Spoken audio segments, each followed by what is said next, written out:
Welcome to today's program. I'm Julie Yang, a member of the Montgomery County Board of Education and your host. I'm so glad today you are joining us. Today's episode is about building student leaders and how and why to provide students with leadership opportunities. To help me explore this topic, I'm pleased to welcome two guests who are exceptional leaders, who have served or who are currently serving as the student member of the board. Please introduce yourself to our audience. Hello, my name is Anuva Maloo, and I am Montgomery County's 48th student member of the board. My name is David Naimon. I was the first student member of the Montgomery County Board of Education. Welcome to EdTalk. Welcome to EdTalk. Thank you for having us. Yeah, I'm so curious, right? Okay, if leadership is a song, is a soundtrack, what will you be playing right now? Who wants to go first? I'm a Bruce Springsteen fan. I'd be playing No Surrender, which is a song about sticking to your values, about friendship, about resilience, and about learning in everything you do. Okay. Anuva? This is a tough one. I feel like there's so many good songs, but I think if I'm talking about my current leadership, then I would have to say Walking on a Dream by Empire of the Sun. Being SMOB is the most surreal experience ever. I feel like I'm walking on a dream every single day, and I'm sure so many other students have many dreams that they want to see happen in the future. So I hope we can continue to walk down that path. That is so beautiful. Now, for me, it will be Can't Stop Believing. I'm dated myself That's a good here one. a little bit. Even, at the times when politics can seem dark or when things can be difficult, I think we all need to say we have hope. If we work together, good things will happen. Good things will happen. Okay, so we're talking about student leadership. I'm curious, what gets you into leadership? Well, I came from a family that was interested in government and politics, and I was exposed at a very young age to a lot of opportunities that I think every young person should be exposed to, whether it was observing Congress in action or working on a political campaign and then getting involved in the student government, both in my day it was the junior high school level and then at the high school level. Wow. Okay, so it's family tradition, early exposure. I have to say, I think my experience was a bit different from David. Our county has grown so much since David's time, and because of that, I actually unfortunately was not open to a lot of different resources and opportunities. They weren't very accessible for me. And so when I entered into high school and I learned this wasn't the norm, there actually are countless opportunities that are available to students. I just was never aware. That's how I got involved. Yeah. I wanted to make sure that the friends who worked as hard as me, if not harder, could have access to these in the future. For me, it was one moment looking back, right? It was third grade. Third grade, our school was hosting a poetry contest. And you can go up the stage and recite a poetry, or you can write one and recite one. And my teacher encouraged me to try. So I found a poem, I went up the stage, my leg was shaking, but I used my voice and I recited the poem. And that was the first time I used my voice in a public way on the stage.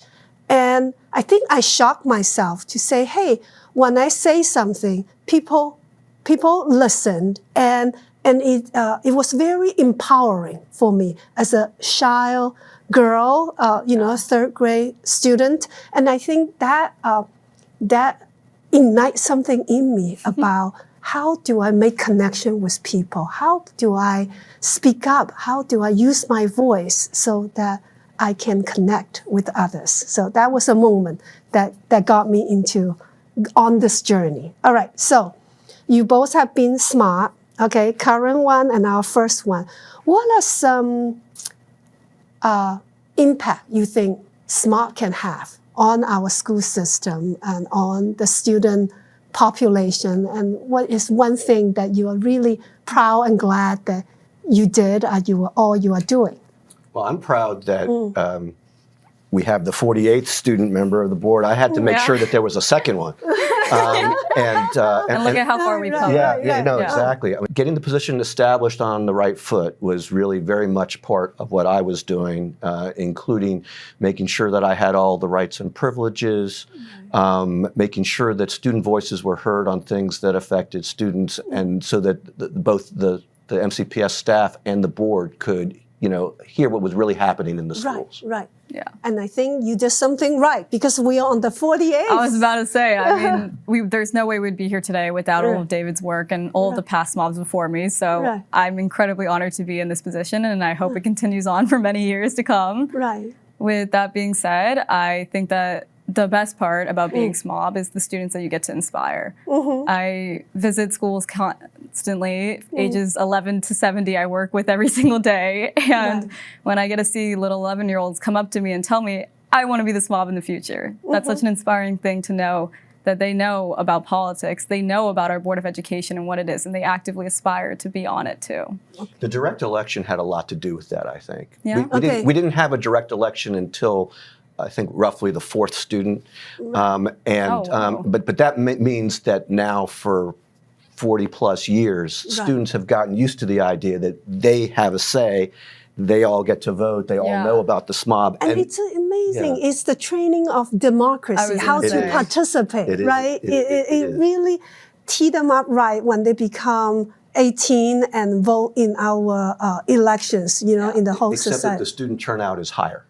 Yes, it's amazing. It's amazing. Last year, I think we got up to 88,000 students voting in our secondary schools that are eligible to vote.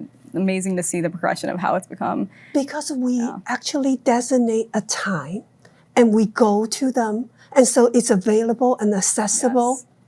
And that's how you get a larger turnout. And I like to think that no matter the age, you can always be educated on what the candidates are doing because of what we do and how far we go with our steps. That's an important point about whatever the age, because in general, there's a tendency to think that younger students can't do certain things, just as some people think that teenagers can't do certain things. And in truth, young people can do what they're given the opportunity to do. Yeah. And have them not just be participant, but decision maker. When you cast a vote, it's a decision making. And that is really wonderful, right? And as you get older and you go into high school and you see there's so many different advocacy opportunities that you can have. Right. Seeing that that is something that you can also do and fully dive into is such an inspiration for students to understand that no matter the age, no matter what you look like, no matter your background, your gender, anything, you can be that if you want to be. I think it boiled down to smaller roles, but consistency, frequently happen. And then that's how you build the pipeline. For a student in a classroom, you can be the one that does the calendar. You can be the one that helps someone with a math problem, right? It's about taking little steps, but you get to do it again and again, right? And then you realize, oh, I actually have this ability to make a change, to help someone. And then I often think as adults what our role should be. Instead of that, we have to have the complete control. Sometimes we need to take on a more like a coach kind of role. Yep. I agree. I run student clubs before. I know that you all do too. One of the things is, do I want it to script it to every minute that we do something? Or let them say, hey, let's develop an agenda and let them run with it and to see, provide giving them feedback. The opportunity. Giving them this is where I'm interested though, because I know you have an advisory council.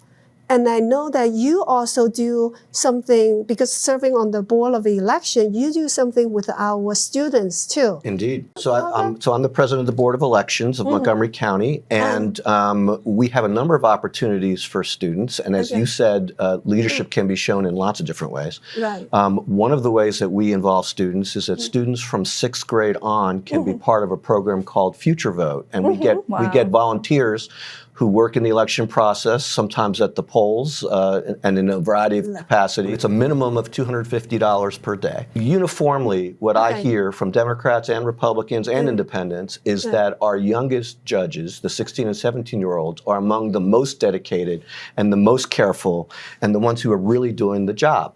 And that's an opportunity that's available to any registered voter, from age 16 on. Wow, and it sounds like a wonderful opportunity, but there's so many different ways for students to get involved. Let's watch a short photo montage that highlight the many ways our students can get leadership experiences.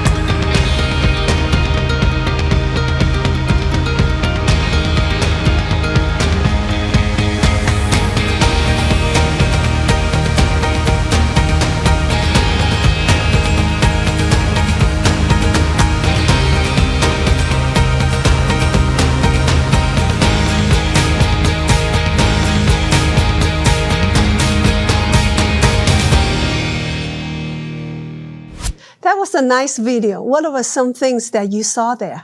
Clubs, so many.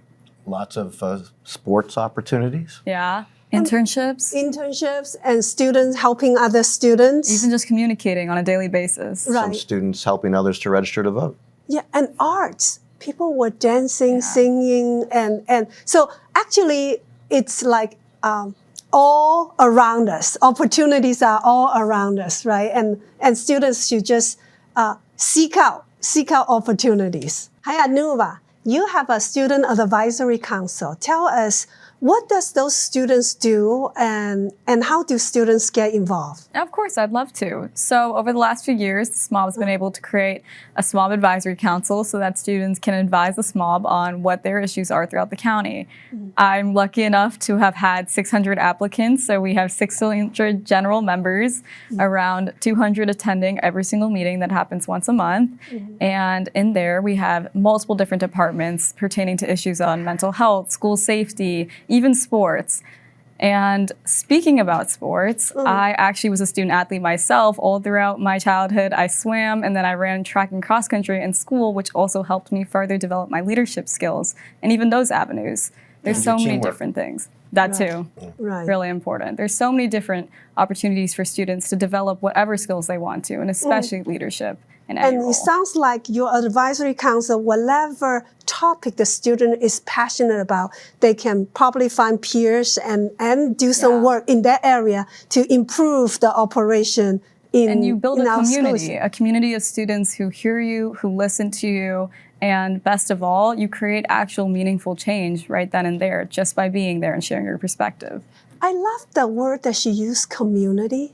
I think, isn't that what leadership is about? That we are trying to create communities. At the heart of it. Yes. At the heart of it. And represent communities. And represent community and serve communities. So there are many ways, right, that you take on leadership role. Now, is there anything you want to do differently? Or maybe you have an even better idea of how to encourage student leadership, how to better organize student leadership? I want to broaden it. I want to reach the students that Anuva was saying don't get reached. That's my we can work on it together. A lot of our immigrant families, students who don't speak English as to different languages. But in addition to that, you're going to find that students in some parts of the county are going to feel more included than others. That's right. And I think it's really important, and I'm amazed at the number of students on your advisory committee. That's awesome. curriculum. Right. But it's really important that everyone feel like they can, they can participate. Right, right. What about you? And I was going to say, if I could wave a magic wand, as grateful as I am of how large our county is and how far it expands, it's pretty hard to get around it. It could take around an hour to get from Damascus to Paint Branch. If I could offer more virtual options for students so that no matter where you are, transportation is never an issue, that's what I would do. Okay. For me, looking from the Board of Education purview, I'm always thinking, how can we look at leadership as a pathway instead of positions? And how do we say, in our every classroom, every school building, every community group, we think about students, the continuation of their skill development as a leader, starting as maybe just answering the question in the classroom, okay? To mentoring someone, help someone with their homework, to, hey, be a team lead on a little project, right? And so with that they gain the skill of collaboration, working with others, thinking on their feet, or maybe say sometimes admit that, oh, I could have planned better. Oh, I could do it this other way. So gaining all these skills to give them the confidence so that when they get out of our school doors into the society, and into their workspace, they can continue to employ those skills. You're describing all the things that people can do to be a leader in the workplace. Right. It's not just in government. It's although it certainly includes in government, but it's really everywhere. I mean, being able to collaborate, being able to help your fellow worker, be helped by your fellow worker, et cetera. There's so many different leadership skills that people can learn. And even as a little personal anecdote, I was a part of my Blair Bollywood Club my freshman year. I got involved through some family friends, and I loved it. And from there, we were obviously in America, right? So you have such a wide array of students and very diverse cultures. So we pivoted. We worked as a team. We took different steps from different communities to combine and create a whole new dance form. And there's so many different leadership positions, and I've seen the club grow so much. Now we compete at different schools, and it's wonderful to see how far you can go in any leadership role you gain. I heard she said we. She used the word we, and I think that's what this is about, right? That it's not a solo act. It's a team effort. You have buy-in. That's the community we talk about. You know, for me, thinking back, I was a teacher before. Then I was a college and career advisor before.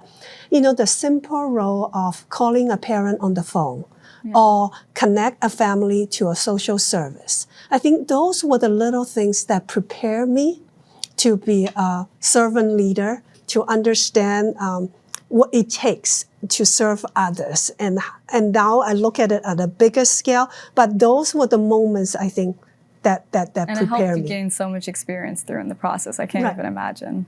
As we talk about your whole journey, and try to encourage others out there, right, students to get involved, be a leader, sharpen their skills. Tell me some joys and barriers and lessons that you take away from your years of service and participation. Can I take this one, David, real quick? Go ahead. I have to say never give up. Never, ever, ever give up. Surrender. No surrendering. No matter what happens, I think even if it's as simple as doing bad on a test or maybe not making the cut time for your tryouts on your team, every single step that you've taken, every mistake you've made is just a new lesson that you're learning and another chance to do better in the future. So never giving up and hoping for that little dream to come by soon. Is really important. I couldn't say it any better. I just would have more anecdotes from my longer life. But I mean, persistence is obviously very, very important. I would also say that I would really want to underscore, you don't have to be in the leadership position to be a leader. You can be a thought leader just by being someone who says things that make sense to other people, or by being the first person to say to someone, "I agree with you." Because that also has a great impact on how everyone else perceives that conversation. Right. So I would say the biggest joy And the biggest challenge and everything that can be overcome is can't stop believing. Because if you have a dream, if you believe in it, work towards it. Figure out ways to work to it. And you don't have to do it alone. We keep talking about we, the community, and if you have an open heart, get other people involved and do it together. Yeah, so I think that is our lesson for today. Thank you, Anuva. Thank you, David, for joining me. And thank you, audience, for watching. Today's conversation reminds us about the importance of building the next generation of leaders and doers. I'm Julie Yang, and this has been EdTalk.